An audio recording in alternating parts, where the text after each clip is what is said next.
Gloria a Dios.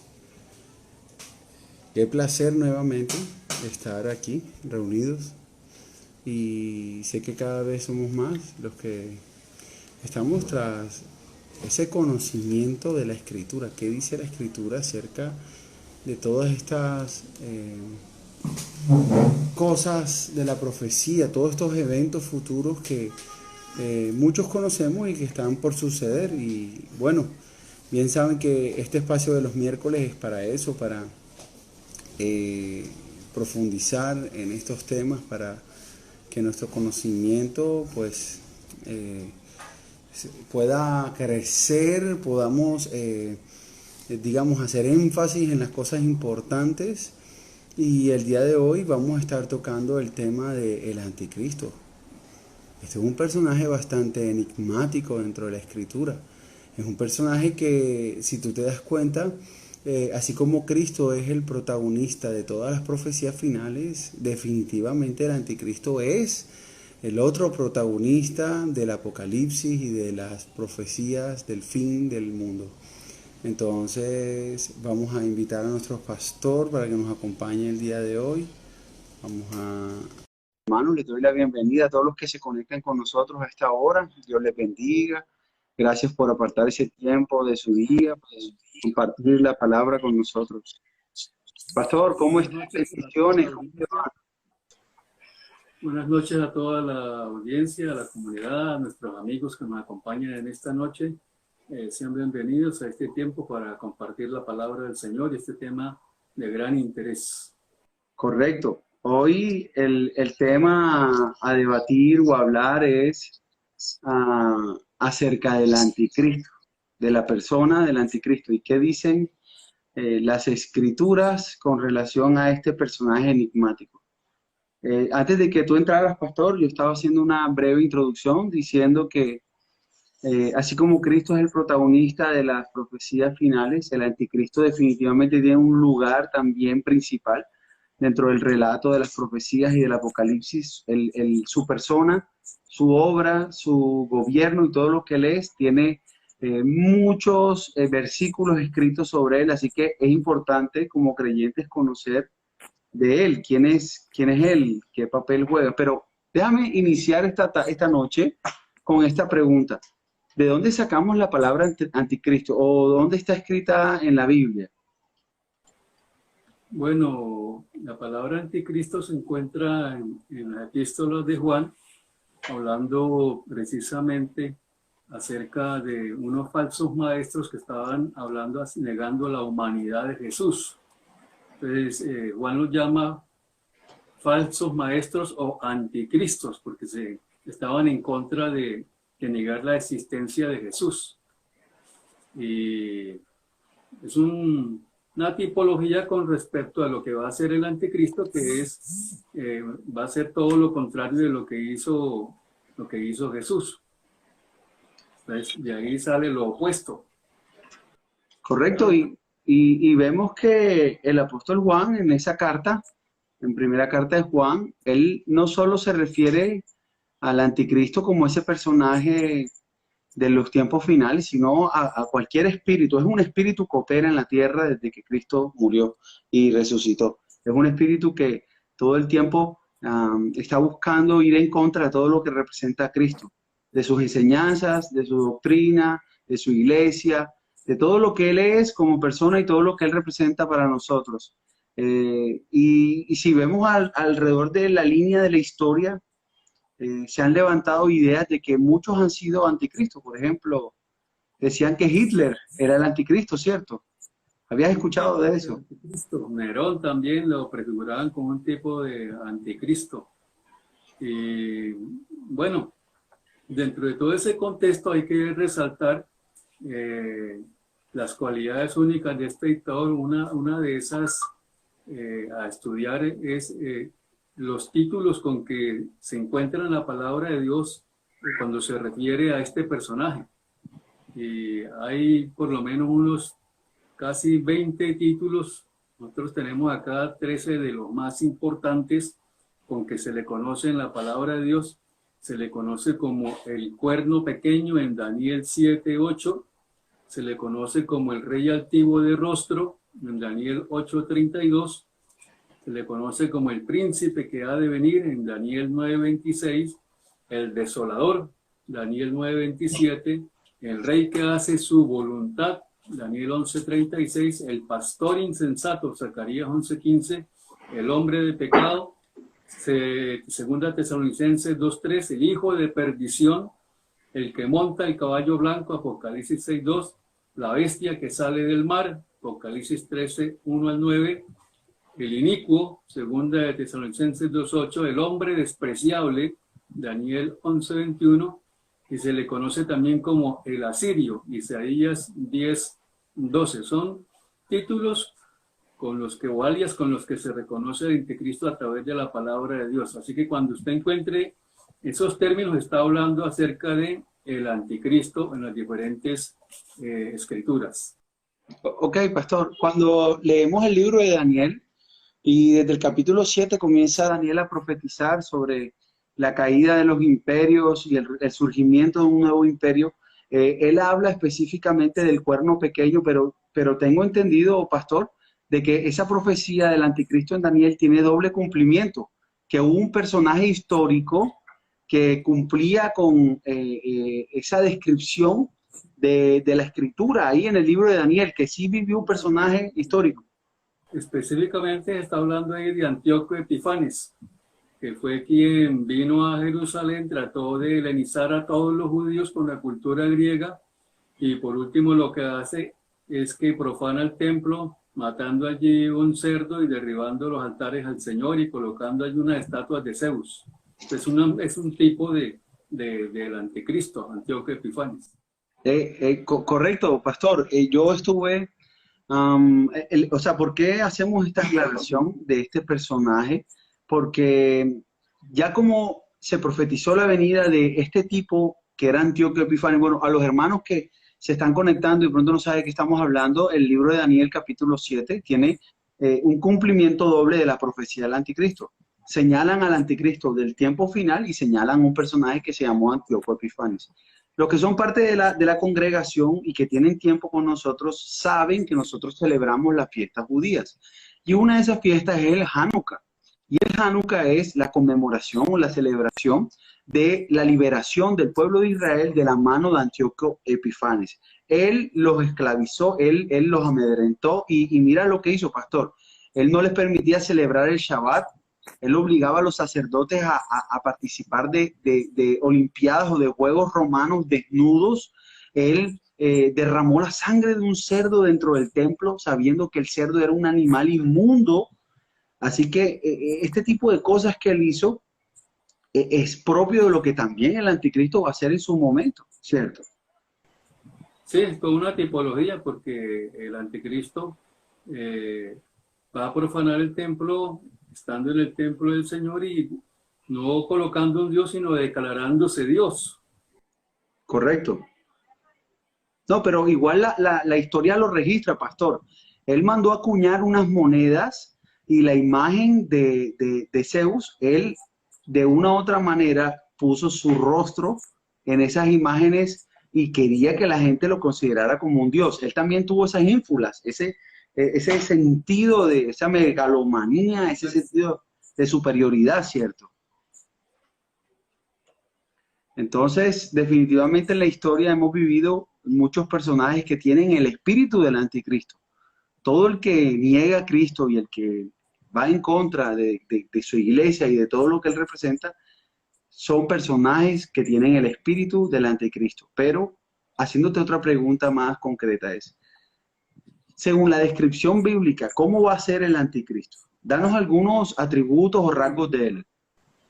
La oposición total del anticristo a Cristo se ve en las siguientes descripciones, cómo contrastan las dos personalidades. Cristo vino a compartir la verdad. El anticristo comparte solo las mentiras, es un engañador. Cristo es santo, el anticristo es impío. Cristo es el varón de dolores en la palabra, el anticristo es el hombre de pecado en la Biblia. Jesús es el Hijo de Dios y el anticristo es el hijo de destrucción. Jesús es el misterio de la santidad y el anticristo es el misterio de la iniquidad. Jesús purifica el templo y el anticristo profana el templo. Jesús es el Cordero de Dios y el anticristo la Biblia lo llama la bestia. También encontramos que Jesús le dijo a los judíos en Juan 5:43, yo he venido en nombre de mi Padre y no me recibisteis. Si otro viniera en su propio nombre, a ese recibiréis. Y aquí vamos a ver algunos rasgos entre Cristo y el anticristo. Por ejemplo, el origen. Cristo viene del cielo y el anticristo sale del abismo, sin fondo. Cristo en su naturaleza es el buen pastor y el anticristo es el pastor necio, el pastor insensato. El destino de Jesús, ser exaltado en lo alto. El destino del anticristo, ser exaltado al infierno. La meta de Jesús, hacer la voluntad de su Padre. Y la meta del anticristo, hacer su propia voluntad. El propósito de Jesús, salvar a las almas perdidas. Y el propósito del anticristo, destruir el pueblo santo. La autoridad de Jesús en nombre de su Padre. La autoridad del anticristo en su propio nombre. La actitud de Jesús, una actitud de humildad, de humillación, y la actitud del anticristo, una actitud de exaltación misma.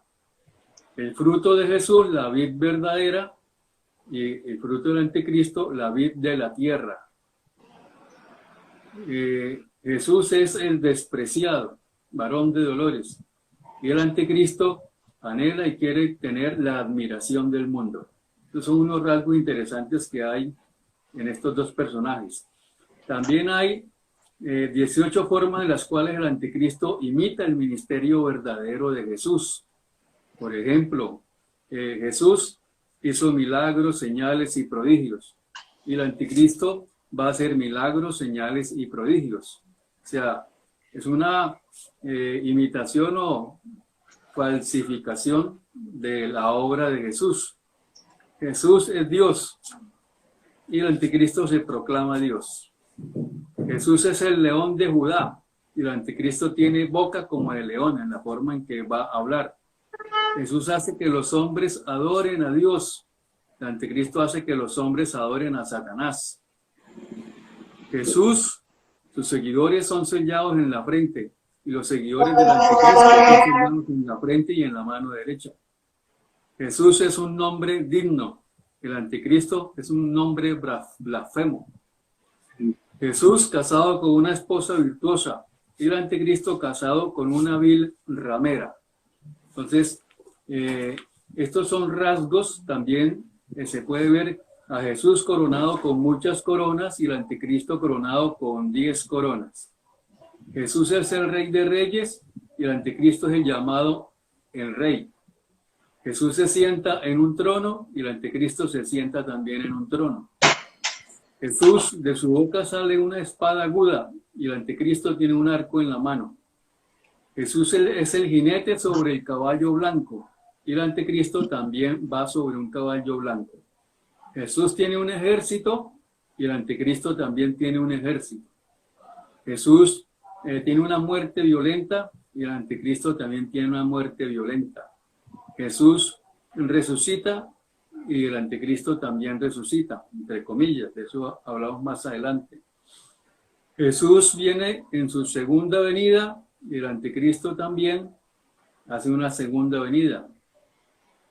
Y Jesús 1000 años reinando sobre el mundo entero y el anticristo 3 años y medio reinando sobre el mundo entero. Y por último, parte de una Trinidad santa, Padre, Hijo y Espíritu Santo. Y el anticristo es parte de una Trinidad malvada, Satanás, el anticristo y el falso profeta. O sea que, como conclusión, una de las cosas más grandes que hace el adversario Satanás es a toda costa imitar la obra de Dios de toda la manera. Jesús tiene su iglesia y él en ese tiempo también tendrá su propia iglesia, que será pues dirigida por el falso profeta. Y con todos esos rasgos y cualidades y propósitos en la vida de este personaje tan parecidos a los del Señor, por eso es que va a engañar a miles de millones de personas. sea, el que no tiene conocimiento de la palabra de Dios y las señales que nos da el Señor acerca de reconocer al Mesías, por eso Jesús dice en Mateo 24, vendrán falsos maestros y si dijeren el Cristo está allí o está allí, no le creáis, porque este hombre hará señales como las hizo el Señor. Dios en su soberanía les va a permitir eso a Satanás y a él, pero con el propósito de engañar a los que están llamados ya para, como dice, perdición.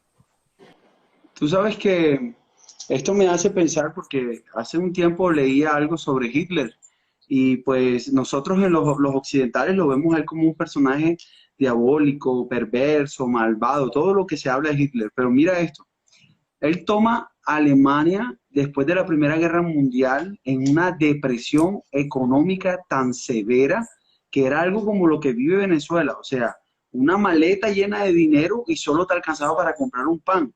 Y ellos tenían que pagar la deuda de la guerra, o sea, tras que ellos ganaron la Primera Guerra Mundial, porque ellos no perdieron, ellos tuvieron que asumir el costo de la guerra y pagar la reconstrucción de Europa. Y ellos quedaron tan mal económicamente que cuando él se abre paso por el Partido de los Trabajadores, el tipo llegó a ser como un mesías, él levantó la economía, aumentó la cantidad de empleos en Alemania.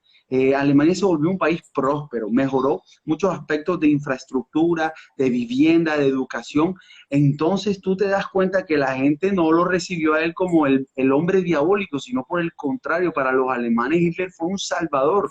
Después de un país en la quiebra, él lo levantó y por eso es que en esa época muchos dijeron, no, él tiene que ser el anticristo. Y bueno, todo lo que sucedió en ese momento de que él conquistó todo ese poco de países y todo lo que hizo. Entonces, esto me llama la atención porque, y voy al grano y al punto es, el anticristo no será un personaje que la gente rechace y diga, es el anticristo. No, no, no, no, por el contrario, será alguien que ellos anhelen, que ellos acepten, que, o sea, él no se va a ganar el poder a la fuerza, sino que se lo va a ganar. La gente va, en pocas palabras, a desear de que él esté en el poder. Bueno, usted imagínese en el contexto en que estamos en este momento, que las naciones están siendo afectadas en su economía, todas las naciones, la mayoría, y se levanta un personaje estableciendo unos planes, unas soluciones económicas y unos subsidios para todos aquellos que se involucren en su sistema de propósito del gobierno. En estos días estaba escuchando un planteamiento de un predicador que decía que cuando se vaya a establecer la más famosa marca de la bestia, todo será un proceso en que la gente aceptará dócilmente porque eso tendrá beneficios económicos. Entonces la gente querrá ser parte del sistema por las bendiciones que tiene el sistema.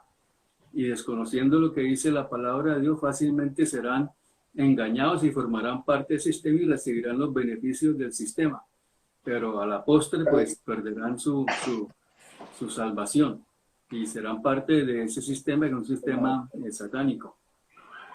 Por eso es que dice que aún los escogidos serán engañados. No solo a un sistema político y económico, sino también a un sistema religioso, porque es que la Escritura dice en Daniel que él querrá cambiar los tiempos.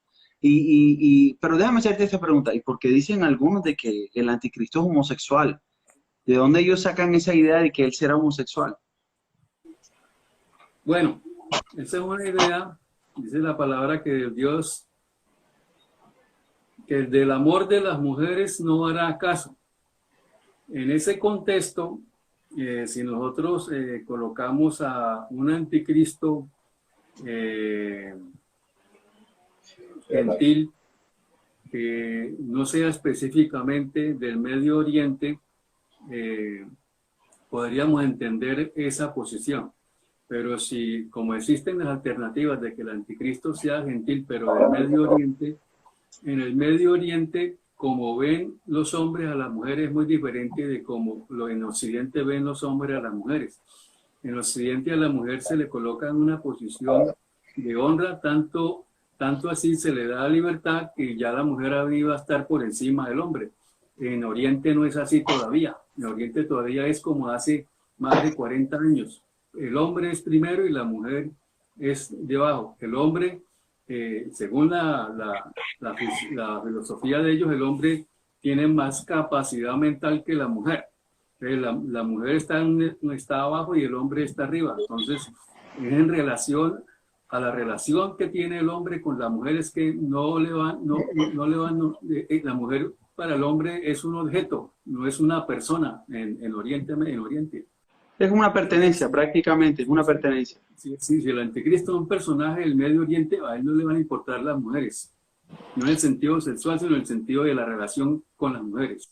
Pero es que, pastor, de todos modos, mira, hay una agenda, y con esta agenda me refiero a un plan sistemático, progresivo, de decirle a los jóvenes, sea homosexual y no hay ningún problema. Es más, si fuera que el plan de la igualdad de género apuntara hacia la tolerancia y el respeto, pero no, apunta a incentivar a los jóvenes a que se abran y que experimenten el homosexualismo y que no hay ningún problema. Entonces, Bueno, es una agenda. en ese sentido, si el anticristo es un gentil, digamos, de Occidente, que tendrá las famosas ideologías de género y será un personaje en este aspecto abierto a todo eso, porque aparte de que viene y proviene del abismo, será un hombre pervertido de muchas maneras. Pero es que por lo menos en Europa la otra vez vi que había un presidente homosexual y cuando se reunieron varios presidentes europeos, el marido o el esposo estaba con todas las primeras damas. O sea, era un cuadro peculiar, pero a lo que trato de decirte es que, o sea, su moral estará torcida. Yo pienso que él no será tradicional de familia e hijos de un hogar intachable, porque es que, o sea, si él aprueba toda esta agenda inmoral de la homosexualidad y la igualdad, el transgénero y todo lo que eso involucra, pues sus principios y su conducta sexual tendrá una inclinación directa hacia esas cosas también. Sí, si es de Occidente será así, si es del Medio Oriente, simplemente no le importará formar un hogar, tener hijos y relacionarse con su esposa, sino que su propósito, objetivo, su meta, su ideología, lo máximo en su vida será tener el control mundial y que la gente lo adore como Dios. No, y lo que tú estás diciendo es muy importante. O sea, todavía hay dos posturas. Una dice que él será de Occidente y otra dice que será de Oriente. O sea, una dice que tendrá como algún trasfondo cristiano, católico o algo así, y la otra dice que será musulmán. O sea, no está claro todavía. La postura de que puede ser de Occidente es a raíz de que el último imperio mundial, digamos Roma, pertenecía al Occidente, pero se olvidan también que el imperio romano estuvo dividido en el imperio de Oriente y el imperio de Occidente. El Oriente era un mundo musulmán en el que ellos estaban. Entonces, desde ese contexto están las dos posturas de que puede ser gentil, pero del Oriente, y puede ser gentil de Occidente. Lo que sí es esto notorio, hasta a la luz de la revelación que podemos tener hasta hoy en día, es que la antesala, lo que existe hoy, es para establecer un personaje que surja de lo que se está estableciendo en este tiempo para colocar un personaje allá arriba a través del nuevo orden mundial. Entonces no sabemos qué giro va a dar esto en unos años, de si es posible que pueda ser un personaje de Medio Oriente, porque Medio Oriente ya sabe que tiene el control del petróleo del mundo y hay dependencias económicas en ese sentido, aunque en este momento el petróleo está por el suelo, no sabemos qué cambios se van a dar y cómo irá a entrar, si es de Medio Oriente, cómo va a ser esa coalición. Existe la postura de que las 10 naciones de que habla la Biblia y a los 10 cuernos sean 5 de Europa y 5 del Medio Oriente. Eso puede ser factible. Entonces, el anticristo va a ser un personaje, un genio intelectual, un genio de la oratoria, un genio político que hará alianzas, que a través de la paz concertará acuerdos y llegará a estar por encima de las personas. Pastor, aquí hay una pregunta y es la siguiente. Dice, El Mahdi musulmán, o sea, el Mesías de los musulmanes, es el mismo anticristo para los cristianos, sin importar su origen. Sí, esa es la paradoja, que el Cristo nuestro para ellos es el antimadi, y el antimadi de ellos es nuestro anticristo.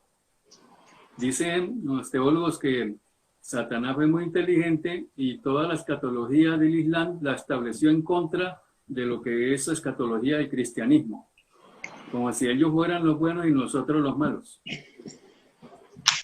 Pastor, y además que hay varias... No, y te digo que hay varias religiones que están esperando un Mesías. O sea, tanto los católicos, los protestantes, los judíos, los musulmanes, o sea, todos convergen en la idea de un personaje a futuro que vendrá a arreglar el mundo, que vendrá a establecer justicia. Y esto es un concepto que muchas religiones tienen, no solo las religiones de corte judeocristiana, porque los musulmanes también tienen mucho de la religión judeocristiana, pero yo pienso que él va a aprovechar esa coyuntura religiosa de que se está esperando un personaje y pues tú lo sabes, los musulmanes están a gritos pidiendo el regreso del Mahdi.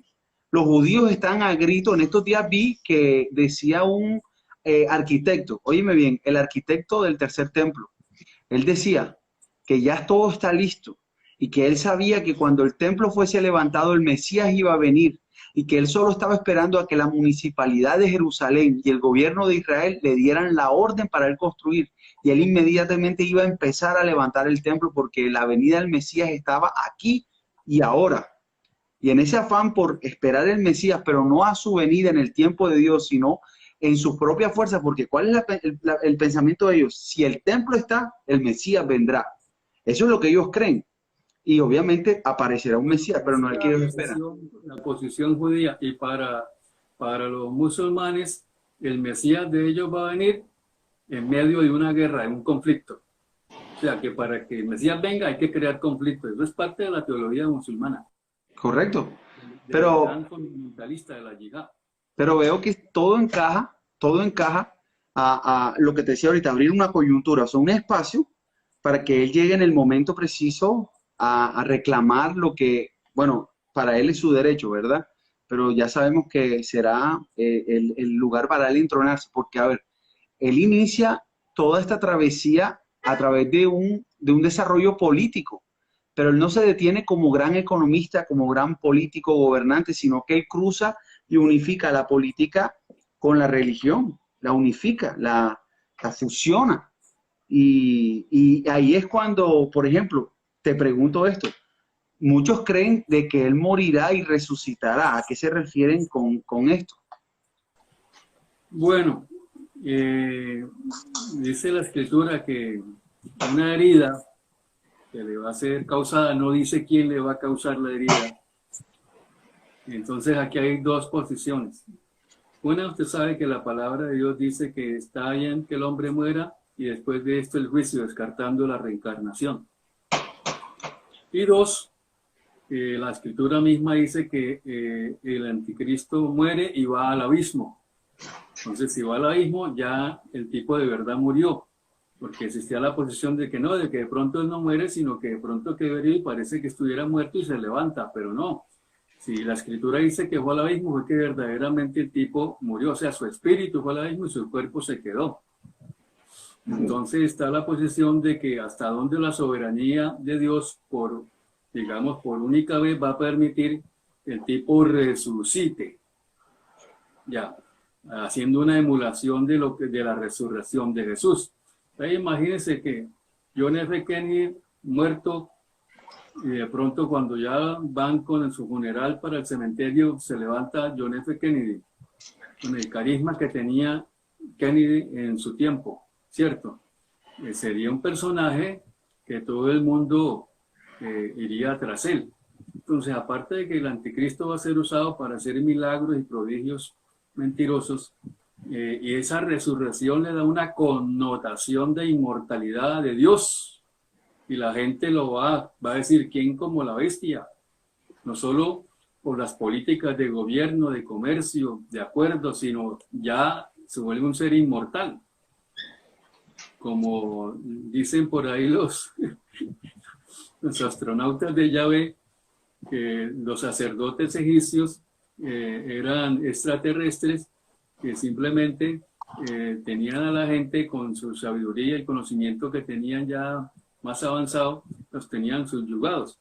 Entonces, un personaje de estas dimensiones, con esas características y que se levanta de los muertos, pues y tiene la connotación de un dios, y que lo adore, no es nada de raro. De nosotros porque lo sabemos que está en la escritura, pero los que no conocen de la palabra y ven esas cosas, No, y créeme que muchos ignoran de esto. O sea, definitivamente hay mucha ignorancia, muchas creencias erradas dentro de la misma iglesia cristiana. Porque la iglesia cristiana no se ha dedicado a apartarse para conocer al respecto, sino que dicen, no, déjale ese tema a Armando Alducín, o déjaselo a tal pastor que es especialista, y no es así. O sea, la escritura no nos llama a que solo uno que otro lo sepa, sino que todos seamos adoctrinados en las enseñanzas fundamentales, y esto incluye las profecías del futuro, la esperanza bienaventurada y todo lo relacionado al anticristo. Pastor, el Apocalipsis dice que en ese mismo momento él saldría del abismo. Yo había escuchado un comentario de un pastor teólogo que decía que en el mismo momento en que él saldría del abismo, vendría con todos los poderes satánicos y toda facultad entregada por Satanás, y que desde ese momento su capacidad de obrar milagros, portentos, señales, iba a crecer de forma desmedida. Y esto iba a ser engañar a la gente quiere, y es que, disculpa, y antes de que tú continúes, si tú te das cuenta, la iglesia de hoy en día es tan inmadura y tan carnal que la gente quiere los milagros y están buscando donde monten un teatro o un circo de milagros, sea, llámenlo el que tú quieras. Llega de donde sea a montar un circo de milagros y la gente va en masa corriendo a buscar el milagro y solo van por esa razón. Entonces, si tú te das cuenta, la iglesia ya está preparada espiritualmente para que cuando él venga a hacer milagros, la iglesia corra detrás de él. Bueno, la falsa iglesia me refiero. Corra detrás de él.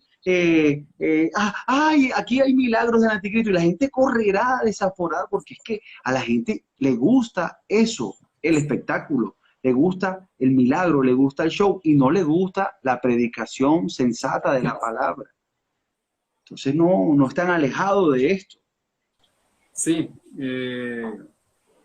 alguien dio una analogía de lo que sería este personaje con muchas características de otros grandes hombres de la historia de Estados Unidos, y dijo, por ejemplo, que el anticristo tendría la capacidad de liderazgo de un George Washington, tendría la elocuencia de un Benjamin, de Franklin Roosevelt, el encanto de un Teddy Roosevelt, el carisma de un John F. Kennedy, la popularidad de un Eisenhower, la inteligencia política de un Lyndon Johnson y el intelecto de un Thomas Jefferson. Imagínense todas estas características de este personaje, la oratoria que tenía Hitler, que magnetizaba a las masas. Ya, la gente dice que bueno, dicen por ahí, leyendo, que Hitler participaba en algunas rituales satánicos, que de ahí venía esa unción que tenía para manejar el pueblo. No, y es que había ¿cómo se llama? Un interés creciente en el ocultismo dentro de las facciones de Alemania. O sea, ellos no solo estaban detrás del poder, sino que también estaban buscando objetos místicos, y estaban buscando y se acercaron a muchos médiums y con hechicería y con paganismo, porque a ellos les interesaba buscar un poder superior. Y bueno, a Dios gracias de que esto no ocurrió, de que ellos siguieran dominando el mundo. Y sin desviarme mucho del tema, mira lo que yo leí, que él ya había desarrollado unos misiles transatlánticos y él pensaba bombardear Estados Unidos con estos misiles. ¿Qué hubiese pasado si él hubiese desarrollado esos misiles a cabalidad? Él tiene al ejército americano en Europa, les bombardea las ciudades principales y lo hubiese obligado a retirarse de la guerra. y esto hubiese causado que él hubiese crecido en dominio, pero como Dios es tan sabio y tan soberano, él no permitió, sino que fuese derrocado antes de que produjeran en masa estos misiles transatlánticos. Entonces, de verdad que vemos que Dios siempre tiene control de cada cosa que ha pasado en la historia. Sí, y finalmente, hablando de ese tema, Werner Braun, que era el técnico, el ingeniero de Adolfo Hitler, se lo llevaron a los Estados Unidos y él fue el que trabajó en la NASA para colocar supuestamente al primer hombre en la Luna, Werner Braun. Sí, él desarrolló, ayudó a desarrollar el cohete y las fórmulas y el cálculo y todo. El tipo fue casi el protagonista del proyecto. Y así hubieron muchos científicos que trasladaron de Alemania hacia Estados Unidos. Pero mira, pastor, eh, es un personaje realmente que tiene mucho que decir. O sea, hay mucho que hablar de él, pero definitivamente una de las cosas más importantes es que él se cree Dios. ¿En qué momento los judíos se dan cuenta de que él es mentiroso o de que él los está engañando? Bueno, los judíos aún al Mesías lo tienen como el Salvador, pero aún al Mesías no lo tienen como Dios. Ellos creen que el Mesías es un hombre como ellos.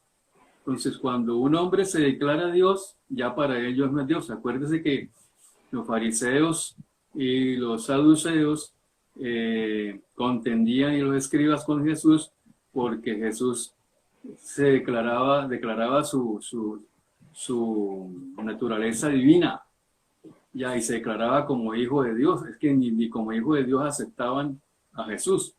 Entonces, cuando el anticristo se declare Dios, ellos sabrán que no es el Mesías que supuestamente han anhelado, aquel que hizo el pacto de paz y seguridad, que les dio una paz de 3 años y medio, sino que fueron engañados y que ese realmente no es el Mesías. Entonces, cuando vean que ese supuesto Mesías va a venir en contra del pueblo judío y va a matar a muchos, dice la palabra de Dios, que en Jerusalén las mujeres serán violadas y morirán, las 2/3 de la ciudad van a morir, solo un remanente de judíos va a ir a escapar a Bosra, Petra. Pues sabrán que fueron engañados, que ese no es el Mesías, y clamarán al cielo por salvación, ya al final de los 7 años. Y ahí es cuando el Señor va a aparecer en las nubes con esa manifestación gloriosa que todo el planeta Tierra sabrá que es un evento sobrenatural, y es que el Hijo del Altísimo vendrá como está profetizado en la palabra y tocará el monte de los olivos con sus pies y se partirá y se va a hacer un valle que por ahí van a escapar los judíos hacia Jordania, hacia Petra. Oye, pastor, escuché un comentario de un rabino que me dio mucha alegría, mucho gozo, y fue lo siguiente. El rabino dijo: cada vez que los judíos estamos al borde de la extinción, celebramos una fiesta. El faraón quiso destruirnos y celebramos Pascua. Después, Amán quiso destruirnos y celebramos Purim. Después, Antíoco Epifanes quiso destruirnos y celebramos Hanukkah. Y cada vez que el Hasatán venga contra nosotros, levantaremos victoria y celebraremos fiesta. Pero esta fiesta del último intento de destrucción, mira, Hitler intentó acabar con ellos y resultó en la creación del Estado de Israel. O sea, qué mejor victoria fue la que recibieron después de ese sufrimiento. Y cada vez que el pueblo de Israel está expuesto a ser erradicado, Dios se glorifica. Lo digo porque nosotros amamos Israel. Como congregación, nuestro nombre es Beit Israel, que significa casa de Israel. Amamos el pueblo, amamos a que reconocemos que Dios ha estado con ellos y Dios está con ellos y que Dios no ha terminado su propósito, a pesar de que ellos rechacen la fe cristiana, porque ellos ven que nuestra fe es como una herejía para ellos. Pero igual nosotros amamos ese pueblo porque sabemos el propósito que Dios tiene con ellos. Amén. Sí, por eso decía Pablo ahí en la escritura en Romanos que si la desobediencia de ellos nos trajo bendición porque por causa de su endurecimiento nosotros entramos a la gracia del Señor, ¿cuánto más no nos bendecirán ellos cuando sean completamente restaurados en su posición? O sea que hay mucho que los creyentes en Jesús podemos ver del pueblo de Israel. Por eso no rechazamos ese pueblo, por eso los amamos.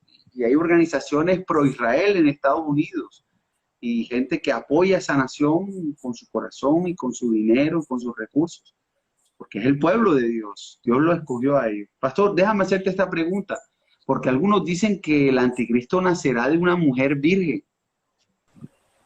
Bueno, hay dos posturas respecto a eso. Número uno, tú sabes que Jesús fue concebido de una mujer virgen y la obra del Espíritu Santo. Entonces, en relación a este tema hay dos posturas. Una, que como el anticristo va a ser un imitador y Satanás también está involucrado en eso, que él sería el hijo de Satanás, de una mujer virgen, pero con Satanás. Sí, así es. Entonces, ahí existe entonces el interrogante de que si Satanás puede procrear, si no es un ángel, es espíritu. Entonces, en el contexto de eso, recordemos que Abraham estuvo con unos ángeles que fueron a destruir Sodoma y Gomorra, y antes de que llegaran allá, que fueron donde Abraham, y Abraham les dio comida, comieron pan, leche, cordero, queso. Estos hombres tenían un cuerpo, no eran solo espíritu. Entonces los ángeles tienen un cuerpo especial, específico. Y Satanás como tal no es solamente un espíritu, tiene un cuerpo. ¿Con qué características? Solo Dios lo sabe, no sabemos nosotros qué características especiales tiene. Hay una postura que dice que él será el hijo de Satanás. Y la otra postura es que no, que simplemente será el hijo de dos personas comunes y corrientes, pero que será controlado por Satanás. Ajá. Controlado, ¿ya? O sea, no será el endemoniado gadareno, sino que Satanás tendrá un control sobre él específico. Esas son las dos posturas que existen al respecto. No, pastor, y no desentona porque yo he visto demasiados, bueno, no demasiados, pero sí he visto varios testimonios de personas que llegaron a ser parte de sacerdotes negros de brujería y de hechicería y de magia, y lo que muchos de ellos dicen es que primero, su familia lleva 3 y 4 generaciones en el mismo culto. Y segundo, desde bebé, la sangre de él fue consagrado a los demonios. O sea, desde bebé hicieron un rito y apartaron su sangre y la ofrecieron a los demonios. Y desde bebé, desde que ellos son niños, ya tienen poderes para adivinar, para leer el café, para leer la sangre, o sea, esas facultades espirituales y esos poderes superiores se los otorgan desde niños, y lo que hacen es que los instruyen en el culto, en la hechicería, en la idolatría, en las ofrendas a los demonios y a los ídolos, y ellos van creciendo. O sea que,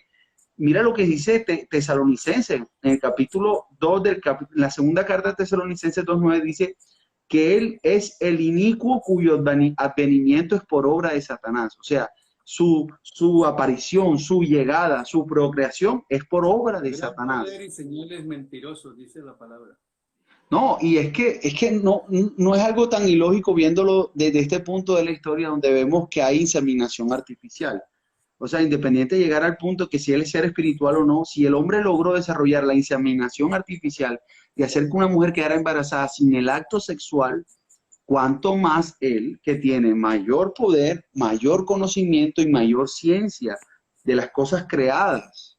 Sí, entonces, ¿cómo podríamos dudar de que él tenga el conocimiento para hacer todas estas cosas?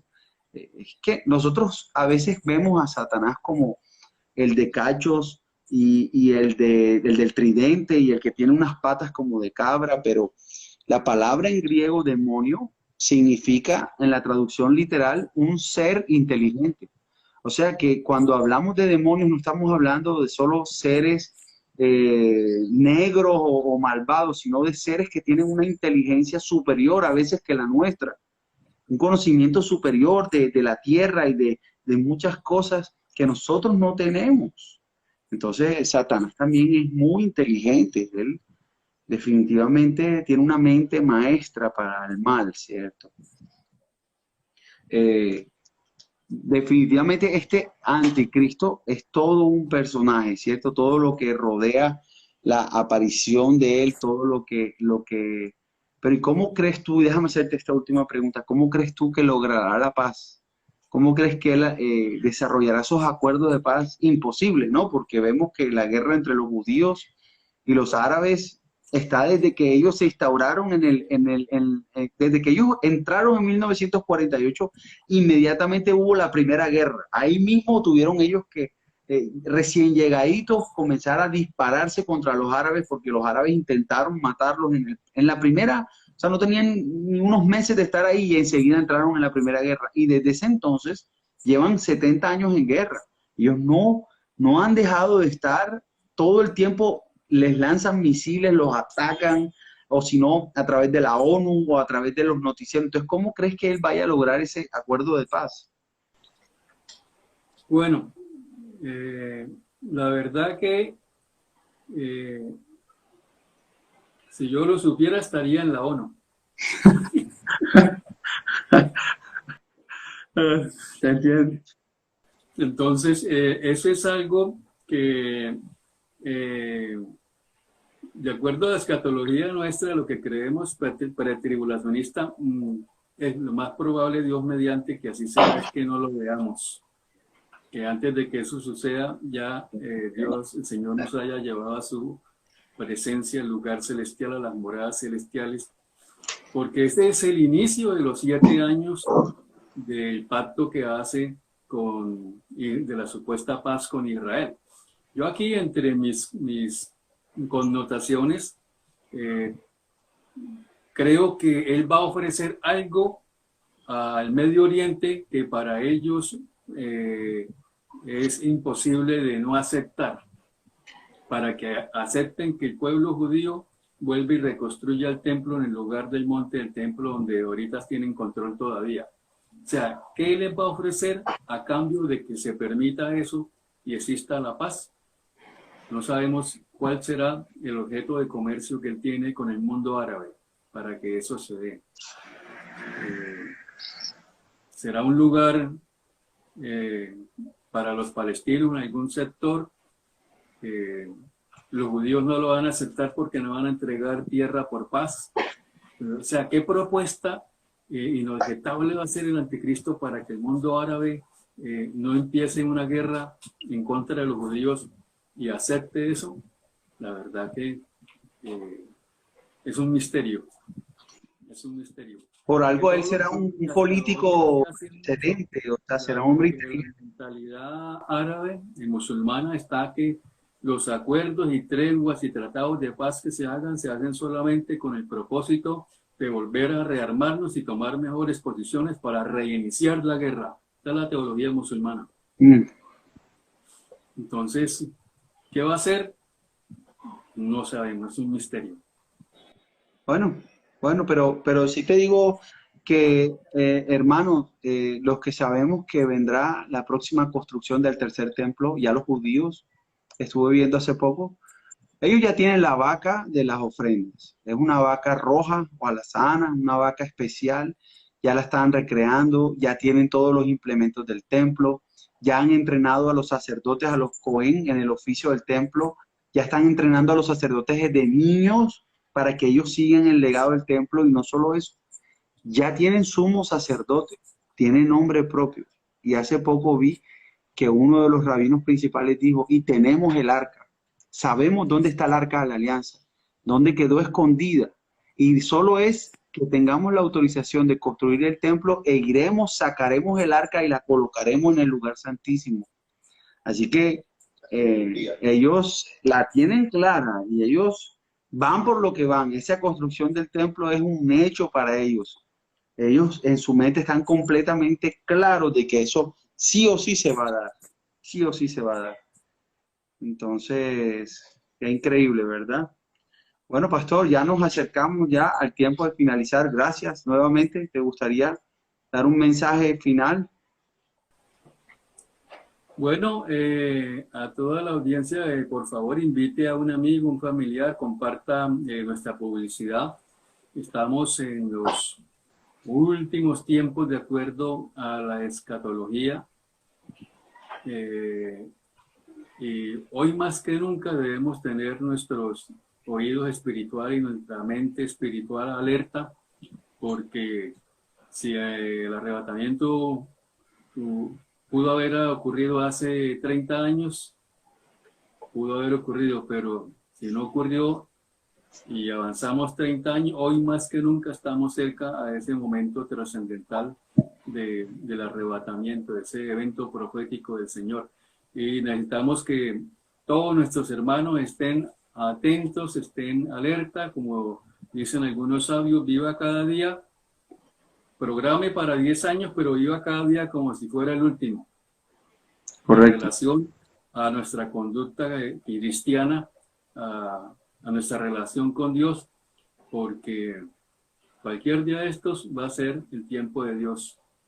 Entonces, que nos coja el Señor con las lámparas encendidas, con aceite en las lámparas, y no nos coja desapercibidos. Qué bueno que el Señor nos tome en un tiempo donde estemos sirviéndoles, como dice la palabra, dándole el alimento a las ovejas, ¿cierto? Y no que nos tome pronto viendo una novela o haciendo cosas vanas en este tiempo. Así es. Bueno, pastor, Dios te bendiga, gracias. Y estaremos en contacto el próximo miércoles para continuar con esta serie del Apocalipsis. Bien, bendición, feliz noche para todos, Dios les bendiga, paz y bendición.